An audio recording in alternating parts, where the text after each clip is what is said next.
Eu saúdo a amada igreja com a gloriosa paz do Senhor Jesus. Amém? Vamos abrir as nossas Bíblias no livro de 1 Pedro, capítulo 1, versículo 13 a 25. Né? Agora vamos ler somente o verso 17. E se invocais por Pai, aquele que, sem acepção de pessoas, julga segundo a obra de cada um, andai em temor durante o tempo da vossa peregrinação. Vamos todos recitar esse versículo? E se invocais por Pai, aquele que, sem acepção de pessoas, julga segundo a obra de cada um, andai em temor durante o tempo da vossa peregrinação. Amém? Essa carta do apóstolo Pedro, a sua primeira carta, ele está em Roma, quando ele escreve a uns irmãos que estão dispersos em outras cidades, porque fugiram da perseguição.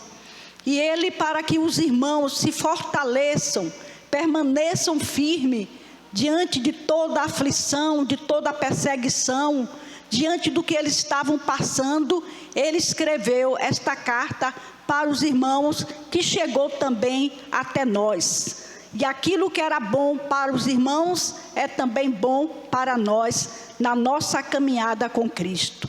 Amém?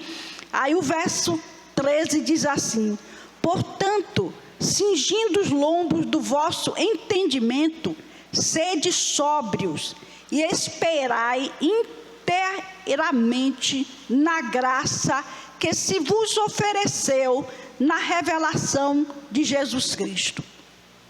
Então ele está falando sobre a mente. Na nossa mente tem que estar a palavra de Deus em todo o tempo, para que ela não vacile. Ele diz: sede sóbrios, quer dizer, estejais sempre atentos. Estejais sempre vigilantes, né? Não baixar a guarda, fiquem em alerta. A nossa mente não tem que estar dispersa, mas tem que estar sempre ligada na palavra de Deus, esperando inteiramente na graça que se vos ofereceu na revelação de Jesus Cristo. Quando Jesus Cristo se revelou, vindo à terra para salvar ao mundo, ele veio para trazer salvação a todos aqueles que nele crê. Ele veio com uma promessa de uma vida eterna, com uma promessa de bênção eterna com ele. Por isso ele está dizendo, Paulo está dizendo: cinge o lombo do vosso entendimento. O seu entendimento esteja o tempo todo ligado com a palavra, ligado com o Senhor, não desprezando a palavra, mas procurando em todo o tempo ser vigilante, estar atento à palavra de Deus. No verso 14 ele diz: como filhos obedientes, não vos conformando com as concupiscências que antes havia em vossa ignorância. Então nós somos filhos obedientes, não somos criaturas, mas agora somos filhos, e somos filhos obedientes. E como filhos obedientes, não devemos nos conformar com as concupiscências, com as paixões deste mundo. Não devemos nos conformar com os prazeres que oferece este mundo. Não devemos nos conformar com os entretenimentos que tiram o nosso tempo de estar orando, de estar lendo a palavra, de estar fazendo a vontade do Senhor. Como filhos obedientes, não vos conformando, não tolerando as coisas que o mundo tem nos apresentado e até entrado dentro da igreja. Não é para nós tolerarmos, não é para nós concordarmos, não é para nós aceitarmos aquilo que é do mundo na igreja do Senhor, que é santa. Mas como é santo aquele que vos chamou, sede vós também santos em toda a vossa maneira de viver. Então o nosso Deus é santo. Não havia nenhuma santidade em nós. Em nós havia pecado. Em nós havia coisas que entristecia ao Criador, que é santo, que nos criou para o louvor da sua glória. Mas Ele nos chamou para sermos santos, separados deste mundo, para vivermos não segundo o mundo, não amando o mundo, não sendo como os do mundo são, mas sendo diferente, sendo filho de Deus, filho de um reino eterno, de um reino que é um reino santo. Como é santo aquele que vos chamou, Ele me chamou, Ele chamou a você. A uns aqui Ele chamou ainda quando eram pequenos, novinhos. Outros já vieram com a idade mais avançada. Uns cometeram pecados que hoje se entristece bastante quando lembra. Mas Ele quis aquele que menos pecou e aquele que mais pecou. Porque para Deus pecado é pecado. Não há pecado, pecadinho, nem pecadão. O Senhor quer santificar vidas para Ele, porque Ele é santo e é santificador. Porquanto escrito está: sede santos, porque eu sou santo.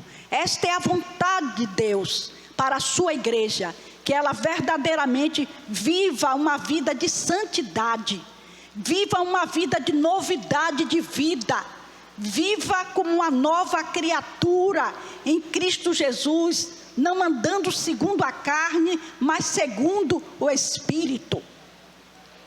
Viva como Ele viveu, obediente ao Pai até a morte, morte de cruz. Foi tentado, mas não cedeu à tentação do inimigo. E nós, como seus filhos santos, seus filhos obedientes, somos tentados também em todo tempo. Em todo tempo o inimigo age na nossa mente, querendo trazer aquilo que é impuro, aquilo que é crítica, aquilo que é julgamento, aquilo que é carnal. E nós vivemos o tempo todo numa luta constante para que o pecado não tenha lugar sobre nossas vidas, porque nós somos santos e devemos viver como filhos de Deus que é santo. Porquanto escrito está: sede santo, porque eu sou santo. As igrejas hoje em dia têm dado um mau exemplo, em que o mundo não mais confia como confiava antes em um crente, porque os maus testemunhos têm sido grandes, maus testemunhos que têm sido dados até por aqueles que estão na frente do rebanho, por aqueles que é para levar o rebanho a viver uma vida santa, uma vida de obediência, uma vida reta. Tem dado mau testemunho, que isso tem afastado muita gente da igreja santa do Senhor Jesus Cristo. E ele diz no 17: e se invocais por Pai aquele que sem acepção de pessoas julga segundo a obra de cada um, andai em temor durante o tempo da vossa peregrinação. O mundo aí diz que Deus é Pai deles, mas nós sabemos que a Bíblia diz que aqueles que são filhos de Deus são aqueles que aceitaram a Jesus como Salvador de suas vidas. Ele veio para o que era seu, mas os seus não o receberam. Mas a todos quantos o receberam, deu-lhes o poder de serem feitos filhos de Deus, aos que creem no seu nome. Então, filhos de Deus somos nós. Somos criaturas e somos filhos. Duas vezes dele, uma por criação e outra por redenção. Então, se invocais por Pai, nós que invocamos a Ele por Pai, que chegamos diante dele em oração, em nome do seu Filho, chamando de Pai, este Pai que não faz acepção de pessoas, Este Pai que é amor e também é justiça, esse Pai que disciplina, este Pai que castiga, nós devemos viver temendo, não tendo medo, mas querendo agradar com a nossa vida, querendo agradá-lo com a nossa maneira de viver, a este Deus que nos amou com amor eterno, que nos amou primeiro, que um amor que não tem como se medir, nem altura, nem profundidade, nem largura. É um amor que não podemos dizer que amor é este. Que amor é este que olha para um assassino e quer salvar? Que amor é este que olha para um latrocida e quer salvar? Olha para um estrupador e quer salvar? Este é o amor de nosso Deus. Que amor é este de um Deus, o único Deus, Criador dos céus e da terra, do universo, tomar forma de homem, se tornar carne e sangue como nós, ir para uma cruz para morrer por nós pecadores, por homens maus, homens perversos, homens iníquos, homens rebeldes, homens desobedientes. Ele não veio para o que estava salvo, mas sim para os que se haviam perdido. Que grande amor é o amor do nosso Deus. E por isso nós devemos fazer tudo para agradá-lo com o nosso viver. Ele julga segundo a obra de cada um. As nossas obras estão diante dele, são vistas por ele as nossas obras. Portanto, procuremos fazer obras que agrade o coração deste Deus, que olha para este mundo e vê este mundo do jeito que está, os homens dando as costas para Deus, tantas seitas aparecendo e os homens rejeitando o caminho que é Jesus e procurando ir para o caminho do erro, para o caminho do pecado. Andai em temor durante o tempo da vossa peregrinação. Estamos aqui como peregrinos, como forasteiros. O nosso tempo vai acabar. Não sabemos se ficaremos para o arrebatamento ou iremos antes. Mas enquanto estamos peregrinando, enquanto estamos andando, enquanto estamos na terra, andemos em temor, andemos servindo, andemos obedecendo, andemos agradecendo aquele que nos amou e nos comprou com o seu sangue. Aleluia! Ele teve misericórdia de nós, como disse Moisés. Terei misericórdia de quem eu tiver misericórdia, me compadecerei de quem eu quiser me compadecer. Assim fez o Senhor, se compadeceu de nós. E se nós formos nos examinar para achar que somos melhor do que outra pessoa, logo a gente vê que não somos melhores, não éramos melhores do que ninguém, mas Ele nos amou, Ele nos quis. Aleluia!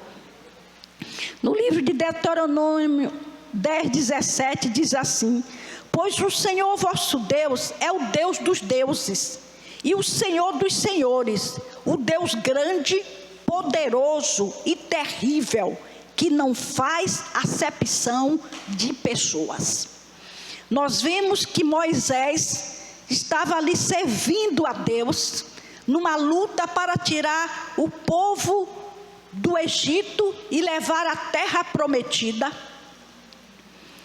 E quando ele levando aquele povo, e aquele povo se levantando contra ele, aquele povo em rebeldia, aquele povo fazendo coisas que buscava a ira de Deus, isso tudo fazia com que Moisés começasse a perder a paciência que ele tinha. E quando o Senhor manda que ele fale a rocha, ele já irritado com o povo, ele bate na rocha. E porque ele desobedeceu a Deus, batendo na rocha e não falando a rocha que representava Cristo, ele foi impedido de entrar na terra prometida. Deus não faz acepção de pessoas. Deus poderia dizer: ele está irado, ele está zangado com esse povo. Esse povo tem tirado a paciência dele, esse povo tem provocado a ira. Não. Pediu Moisés várias vezes para que o Senhor permitisse que ele entrasse, e o Senhor disse: não me fale mais nesse negócio, né? Então nós devemos ver isso e guardar em nossos corações, para procurarmos obedecer ao Senhor em tudo. Em tudo obedeçamos a esse Senhor que é justiça, que é justo e julga retamente. Sabendo que não foi com coisas corruptíveis, como prata ou ouro, que foste resgatados da vossa vã maneira de viver, que por tradição recebeste dos vossos pais. Então não foi com ouro nem com prata que nós fomos resgatados. Dizem que no Oriente os escravos, eles recebiam dinheiro e eles ajuntavam aquele dinheiro para pagar pelo resgate deles. Quando eles tinham esse dinheiro, eles iam e pagavam pelo resgate. Por isso Pedro está dizendo que eles não foram resgatados nem com ouro, nem com prata, mas foram resgatados da nossa vã maneira de viver, das costas para Deus, fazer o que quiser bem da sua vida, como muitos dizem aí: a vida é minha, eu faço dela o que eu quero. A vossa vã maneira de viver, pensando que estão crente e abafando com a sua maneira de viver, mas estão andando a passos largos para o inferno. Mas o Senhor nos libertou da nossa vã maneira de viver, adorando aos ídolos, participando das festas juninas, onde as nossas casas, eu creio que a maioria daqui, tinha as canjicas, as pamonhas, o bolo de aipim, o bolo de carimã, enfeitávamos as casas com bandeirola, com balão, e era uma alegria. Fazíamos a fogueira, e era aquela coisa que ninguém queria dormir cedo. Esta era a nossa vã maneira de viver. A vã maneira de viver, lendo o Salve Rainha, o terço, tudo vã maneira de viver, o credo, tudo vã maneira de viver. Mas o Senhor estava de lá a nos ver e dizer: é minha, é meu, tirarei da mentira, do engano. E Ele nos libertou da idolatria. O laço se quebrou e nós escapamos com vida. Aleluia. Eu me lembro que quando tinha a festa do Bonfim, tinha a festa do Senhor morto, e aí levavam uma estátua, como se fosse Jesus morto, até chegar no Bonfim, e a gente andava um pedaço muito grande, e a gente beijava lá os pés daquela imagem, crendo que nós estávamos agradando a Deus. Deus sabia que o nosso coração queria Ele, mas estávamos indo por o caminho errado, estávamos indo pelo caminho da mentira, pelo caminho do engano, pelo caminho da idolatria. Mas Ele nos livrou dessa nossa vã maneira de viver, para vivermos a vida de filhos de Deus, a vida naquele que nos criou, para o louvor da sua glória. Aleluia. Nós recebemos essas tradições de nossos pais. Nossos pais foi que passou essas coisas para nós. Quantos nossos pais levaram a uma casa para ler a mão, para ver a vida? Tudo isso para trazer atraso, para trazer problemas para o lar. Eu me lembro que a minha família são 12, e quase os 12 passaram por situações de ataque do inimigo. A minha irmã Railda, até hoje ela não fala direito. Ela foi na casa de um pessoal que era envolvido no negócio de e bota carta. E ela foi cartomante. Ela foi acompanhada de uma pessoa. Ela não foi para ser consultada. Ela foi com essa pessoa. A mãe liberou ela aí. Ela novinha. E quando chegou lá, dormiram nessa casa. Quando foi de noite, o pai de chiqueiro foi para bulinar nela. E aí ela acordou. Ele não conseguiu fazer nela nada. Mas quando ela voltou para casa, eu não sei bem se foi na mesma noite que ela voltou, ela teve um ataque e caiu no chão. Foi trazida para aqui, para Salvador, para o Hospital da Sagrada Família. E acharam que era derrame, né, que ela tinha tido um derrame. Mas mesmo assim a coisa não batia. E ela ficou sem andar e ficou sem falar.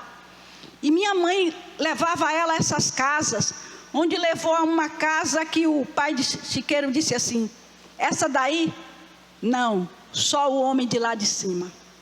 E aí minha mãe desistiu de procurar essas coisas. Foi ao padre, para o padre benzer, fazer aquelas coisas, e nada aconteceu.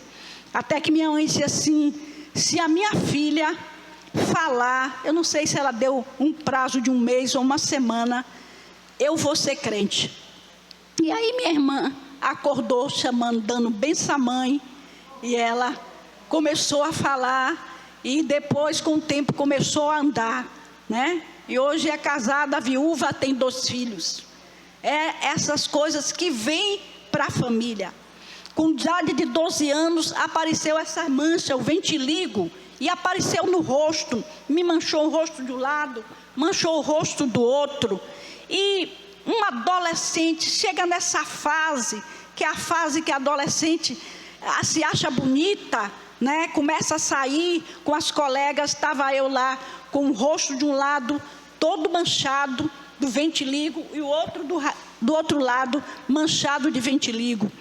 Vimos para Salvador e o médico passou um remédio que era para passar esse remédio e eu ficar pouco tempo no sol.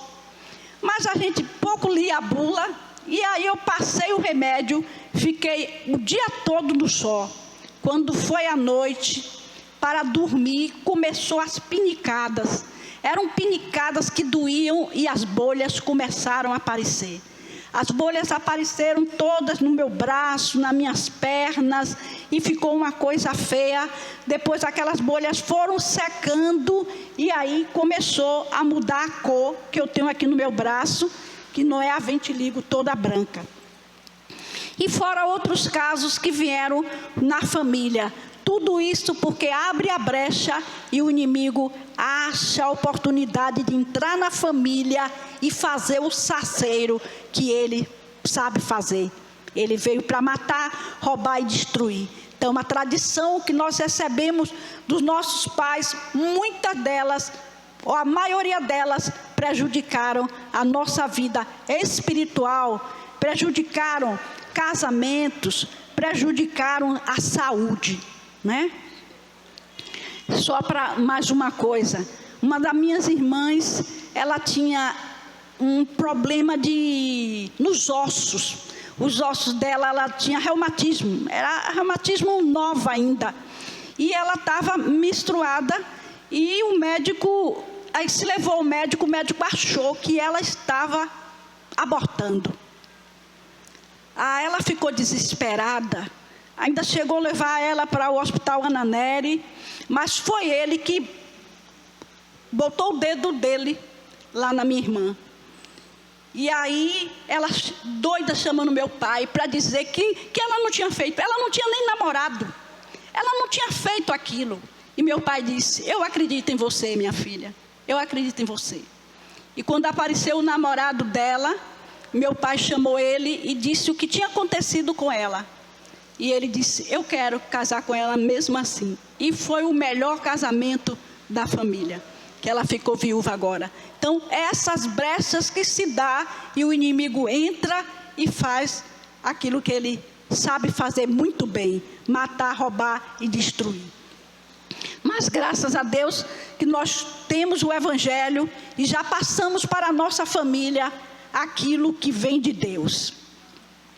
1 Coríntios 6:20 diz assim: porque fostes comprados por bom preço, glorificai, pois, a Deus no vosso corpo e no vosso espírito, os quais pertencem a Deus. Nós pertencemos a Deus.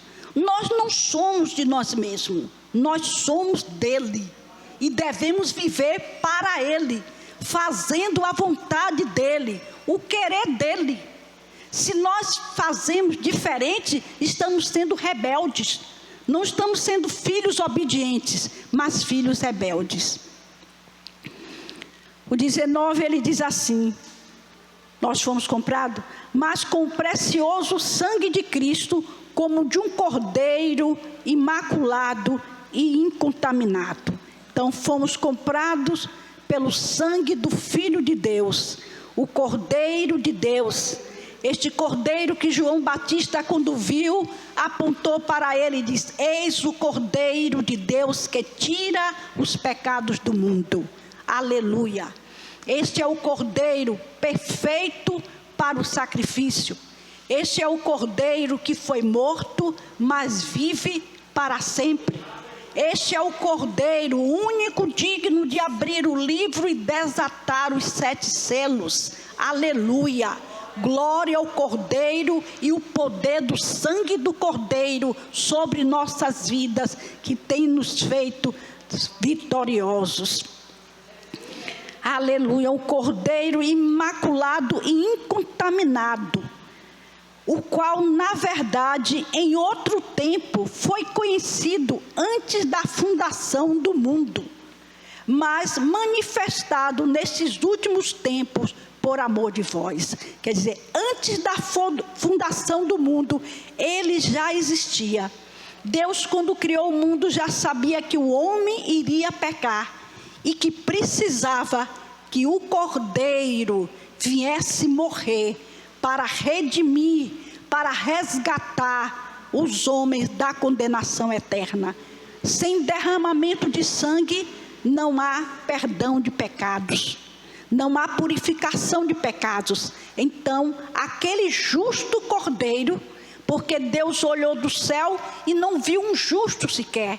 Ninguém era digno de morrer para salvar a raça humana, a não ser o Filho de Deus, o Cordeiro que ele preparou para a salvação do mundo. E ele se manifestou nesses últimos tempos por amor de vós. Ele não se manifestou no tempo de Abraão, né? Porque de Abraão é que veio as descendências, que veio o Cordeiro. Ele não se manifestou no tempo dos grandes profetas, mas se manifestou no tempo em que Roma dominava o mundo, no tempo em que era uma multidão de pessoas de todas as terras estavam lá em Jerusalém. Foi o tempo que ele determinou para se manifestar. E como ele veio naquele tempo que já havia sido prometido, ele também virá no tempo que ele tem prometido para buscar os seus santos, para buscar aquele que ele lavou com o seu precioso sangue, para buscar aquele que fez com que na cruz ele sentisse muita dor, muita angústia,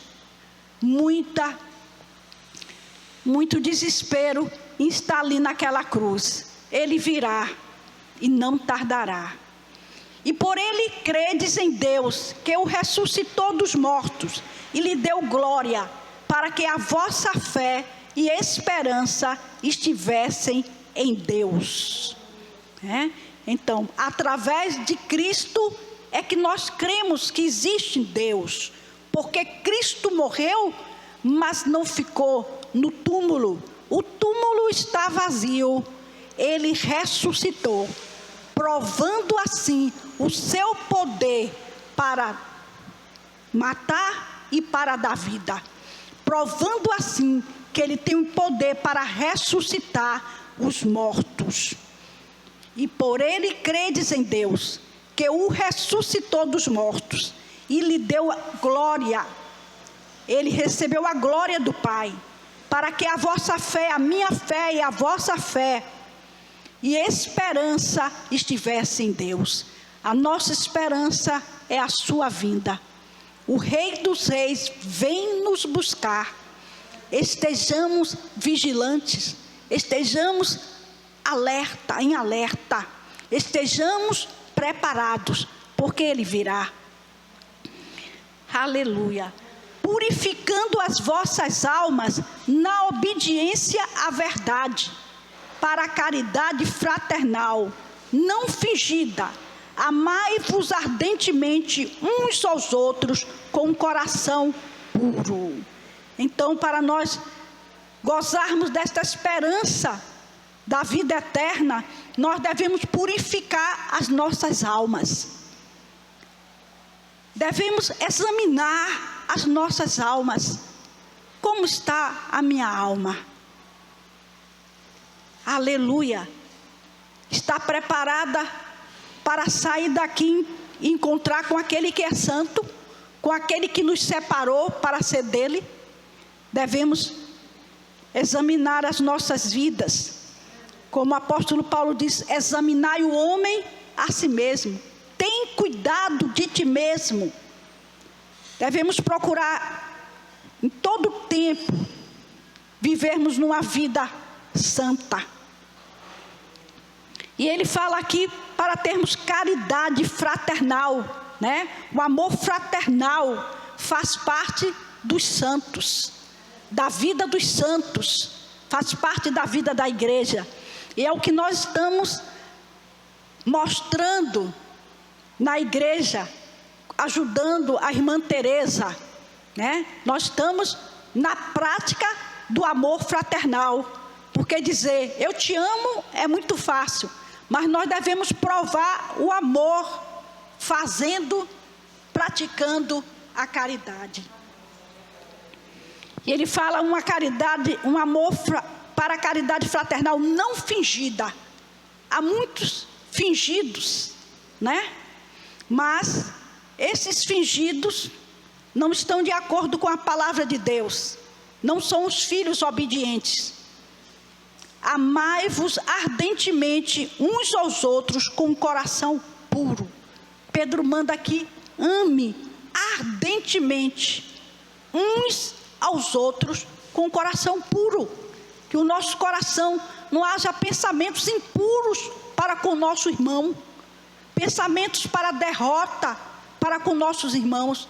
Que o nosso coração não se alegre com aquele que não vem, com aquele que está frio, que se desviou, mas que haja um amor fraternal, não fingido em nós, para estarmos orando, para que o Senhor toque nestas vidas, fale através de sonhos, fale através de visões, use nos ônibus, use no mercado alguém para falar, para que retorne, para que o temor do Senhor volte a estar no coração desta pessoa e ela se volte novamente para Deus, sendo de novo gerados, não de semente corruptível, mas da incorruptível, pela palavra de Deus, viva e que permanece para sempre.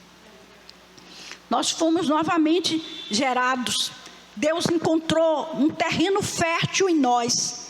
E quando Ele lançou a semente frutificou e trouxe temor. A semente frutificou e creu que Jesus é o Filho de Deus, é o Salvador do mundo. Que há um só Deus, um só Senhor e um só Salvador. Que Maria não pode levar ninguém para o céu, que nenhum homem pode levar ninguém para o céu, a não ser um homem chamado Jesus. Aleluia, que é 100% homem e 100% Deus. Aleluia. Aleluia, que essa semente incorruptível entrou em nossas vidas e mudou a nossa história. Aleluia. Deixamos de ser só criatura para sermos filhos. Deixamos de ser desobedientes para sermos obedientes. deixamos de ser do inimigo para sermos de Deus. Aleluia. Porque toda a carne é como a erva, e toda a glória do homem como a flor da erva. Secou-se a erva e caiu a sua flor. Então toda a carne é como a erva. Matusalém viveu 969 anos, foi isso? Então, aquele homem, os mais novos, com certeza, iam até ele, buscar conselho, conhecer, através dele, pela idade que tinha, muitas coisas que ele já tinha visto, que ele já tinha passado, né? Mas durou 969 anos, mas morreu. Como Eva, ele morreu, e a glória dele foi com ele. E os anos se passaram, e os homens que viviam muitos anos, o Senhor foi diminuindo o tempo de vida dos homens por causa do pecado. E hoje nós vivemos com uma idade muito reduzida para vivermos na terra. Estamos vivendo como uma Eva bem fraquinha, né? Porque as enfermidades têm assolado desde pequeno a crianças com enfermidades, a crianças morrendo, porque a Eva está indo, porque a Eva está se secando e a flor está caindo. Mas a palavra do Senhor permanece para sempre. E esta é a palavra que entre vós foi evangelizada. Então, irmãos, se a palavra do Senhor permanece para sempre, como ele diz, passarão os céus e a terra, mas a minha palavra não passará. E nós estamos vendo que ela está se cumprindo nos nossos dias com mais força, com mais clareza. Estamos vendo esta palavra se cumprindo. Então, é necessário que fiquemos com a nossa mente ligadas com o Criador, ligadas com a palavra de Deus, com a nossa mente em comunhão com o Pai, o Filho e o Espírito Santo. É necessário que estejamos mais lendo a palavra de Deus, mas vivendo uma vida de adoração, mas vivendo uma vida de oração, mas buscando de Deus sua força e o seu poder para ir levar a palavra àqueles que estão na desobediência, àqueles que estão em trevas, para que eles também venham para a luz. Quem sabe a gente pode lançar a palavra e naquele dia aquele coração venha estar sedento e a palavra venha germinar e venha dar fruto. É necessário que a igreja continue a falar, continue a pregar, continue a ir, porque esta é a missão que o Senhor nos deu. E como filhos devemos obedecê-lo em tudo. Como filhos devemos viver segundo inteiramente a tua vontade. Amém? Que Deus nos abençoe com esta palavra, nos despertando para vivermos verdadeiramente uma vida santa. Uma vida em que, ao passarmos por qualquer lugar e os demônios estiverem, eles dizem: essa não toco. Tentarem jogar a seta e o anjo cortar. Devemos não dar lugar ao nosso inimigo, fechar todas as brechas para que ele não tenha lugar em nos trazer nenhum mal. Amém?